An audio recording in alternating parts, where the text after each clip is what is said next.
Stephen Hawking actually warned against shouting out into the cosmos because it's possible whatever beings you shout out to could be as dangerous as human beings. It's odd that there are people who want to send messages from Earth to aliens to tell them where we are and what our culture is like. We're basically broadcasting our home address. But we would not give our home address to another human being in the street.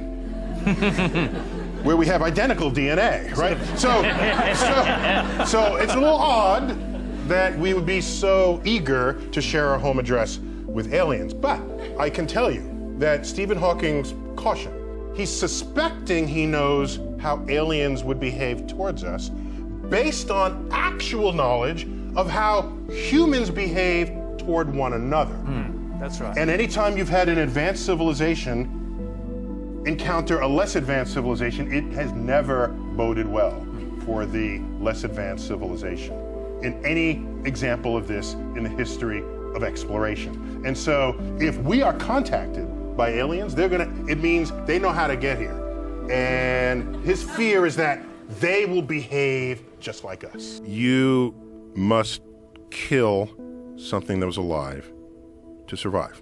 The only thing that you consume that was never once alive is sort of basically milk and honey, okay, and salt. Everything else was once alive. You are killing. And of course, vegetarians are doing it as well. In fact, I'm intrigued that vegetarians in particular will focus on the baby version of the plant they would otherwise be eating. Baby spinach, baby carrots, baby arugula, baby this, baby that. And on the sort of reproductive organs of plants. Oh, let's eat the flowers or the seeds or the nuts, or these are things that the plant's trying to make another plant with. You collect it and eat it. So now imagine a civilization from another planet that is entirely energized by photosynthesis. Just imagine that, okay? Maybe they have what we would call an animal, but their entire skin photosynthesizes, okay? So all living creatures on that planet consume sunlight from their home star, okay? And so they say, I want to explore the galaxy. And so they build a spaceship and they come to Earth. And what do they see? Humans and other animals killing to survive, inventing means of mass murder of fellow other life forms on their planet just to survive. They would consider us astonishingly, inexcusably, bewilderingly barbaric for having done so. And I don't think they would be interested in us. I think if they really are using photosynthesis, they're plant-based creatures, they're probably going to be so tired all the time, they're not going to have the will to travel through the universe. You are confusing the vegetarian with the plant life. Oh, it's different? Yeah, that's right, you're confusing. Yeah, I'm one of those who's a little worried when we give our return address broadcast out into space, because you don't give your email to strangers in the street, yet we're giving the coordinates of Earth broadcast out to the gaps of interstellar space. So I'm a little worried about that, but then I think about it and I say nearly every portrayal of an alien in Hollywood is evil. And I'm thinking, why? Do we have any insights that aliens would be evil? Or is it really a mirror to ourselves? It's not imagined knowledge of how aliens would behave. It's actual knowledge of how we have behaved. I see those portrayals as unwitting mirrors of our own conduct, because an alien coming to Earth has a greater technology than we do, period. How has it gone on Earth? Anytime one civilization with higher technology encounters one with lesser technology, it has never boded well for the society with lesser technology. They've been enslaved, killed, exterminated.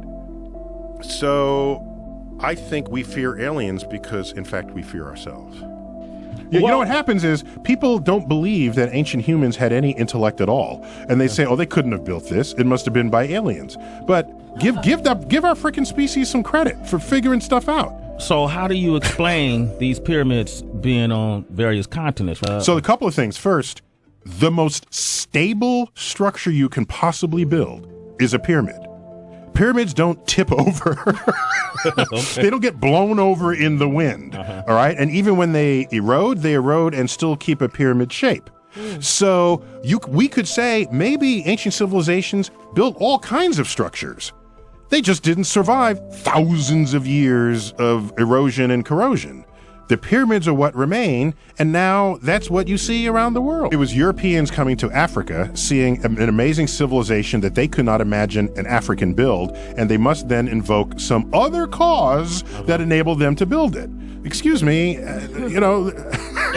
clever people come in all colors. Yep. Okay, so by the way, consider also that when they built the pyramids, were they in a hurry? Did they have a shortage of labor? Of course not. And a pyramid could take 100 years to build with 1,000 people. If you give me 100 years and 1,000 people, I'll build any damn thing. Do you believe that it's possible that aliens are already living in our planet, but undercover? In the United States, perhaps here, we have something called Comic-Con, where people dress up like... And so I've wondered whether we've actually been visited by aliens, but they happen to land at Comic-Con. and then nobody noticed because everybody else was dressed up. So I think if we are visited by an advanced civilization, there will be no question or doubt about that moment. And for them to look like humans, again, is our own hubris to think that aliens from another planet would look like humans, where hardly any other life on Earth looks like humans, all right? Lobsters and oak trees and jellyfish. And we're gonna find an alien on another planet that has 2 legs, 2 arms, fingers, nose, eyes, shoulders, and walks around and speaks out of a hole in its mouth? No. You'll know if we're visiting. I wonder if, in fact, the human intellect is sufficient to actually decode the full operations of this universe in which we live. And it's not specifically an astrophysical question, it's just more, we are an intelligent species because we defined ourselves that way. We don't have the benefit of another species to compare ourselves with, against whom we might fail miserably. And so when we compare ourselves to chimps, we sit up righteously and say, we have poetry and the Hubble telescope and philosophy, and the chimp just stacks boxes to reach a banana. Yet there's only 1% difference in our DNA. But then you'll say, what a difference that 1% makes.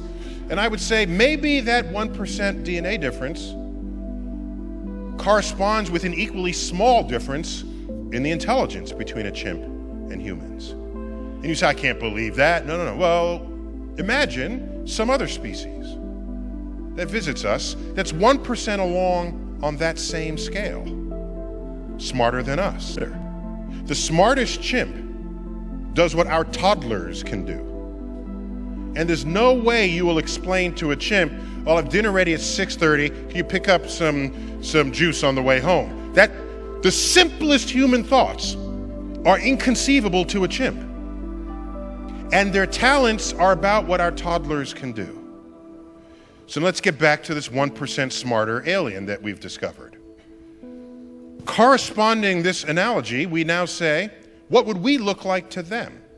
Well, they would roll Stephen Hawking forward after combing the human species, and they'd say, this one is slightly smarter than the rest because he can do astrophysics calculations in his head like little Timmy over here, who just came home from preschool. Oh, Timmy, you just composed 3 sonnets. Isn't that cute? Let's put it up on the refrigerator door. Oh, you just derived the fundamental law of calculus. Isn't that cute? Put it up on the refrigerator. Their simplest thoughts would transcend our deepest thoughts. And maybe to them, it is obvious what dark matter is and dark energy. Maybe to them, particles popping in and out of existence is a trivial exercise in their understanding of the multidimensional space-time continuum. And we are here groping at the sides of a wall, not knowing how tall, wide, or deep it is, because we have the limits of the human physiology evolved off the plains of Africa just to try to understand the entire universe. So I lose sleep on that question each night. If we made contact with intelligent extraterrestrial life, what would you say to them? Okay. So just to clarify, we have not successfully shared meaningful thoughts with any other species of life on Earth, life with whom we have DNA in common. So to presume that some other species of life where we'll have no genetic identity in common at all, that somehow we can have a conversation with them and have witty repartee, I think it may be our own hubris to presume so. But that aside, if we meet another, I would want to compare notes, scientific notes and math notes. I would say, what have you discovered? What have we discovered? And I want to compare the books. In the 1960s and 70s, there were many, many reports of alien abductions. People said, the aliens came to me and they brought me in and then they released me. Do you have any footage? No, they took my camera. Or no, they zapped my film and now there's no image on the film. But there were countless stories. Well, now you can stream live from your camera anything that's going on in front of you. So if the aliens come and they want to abduct you, can stream it. That would be instantly viral. Oh my gosh. You know, the stuff that goes viral is much less than that. A kitten that jumps to the table and falls, that goes viral? You don't think a video footage of an alien is not going to go viral instantly? But there's none. So I'm just saying, I'm thinking if we were being visited, somebody would have some good footage. If we were being visited, I'm thinking maybe Google satellite images would catch spaceships that are not airplanes moving on our surface. If we were being visited, I'm thinking we'd have something better than fuzzy monochromatic video of objects that apparently reveal themselves only to Navy pilots. You can actually create a civilization on a planet, send out spaceships, let's say 2 spaceships, go discover 2 planets, build resources in situ, and then have each of those go discover 2 more planets, and so this doubles up every sort of generation. You can actually completely populate every planet in the entire galaxy on a timescale short compared with evolution. Like 100 million years or so. It's not billions. So he's saying if this was done at all, there should be aliens on every planet. So where are they? I don't see them. This was the question posed. So we have to ask, what are the solutions to the Fermi Paradox? Maybe the aliens have come, and as Michio Kaku said this morning, they looked at Earth and noticed there's no sign of intelligent life and kept going. That's one possibility. Another possibility, which relates to whether colonization could be self-limiting, is that if you have the DNA to colonize,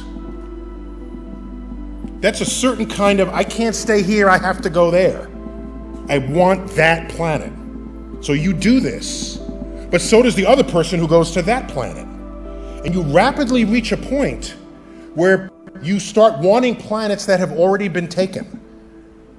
And you end up imploding with violence because your colonization urge is left unsatisfied as the galaxy starts running out of planets. So one of the solutions to the Fermi Paradox is that any civilization with the urge to colonize that badly will self-destruct by killing themselves trying to colonize.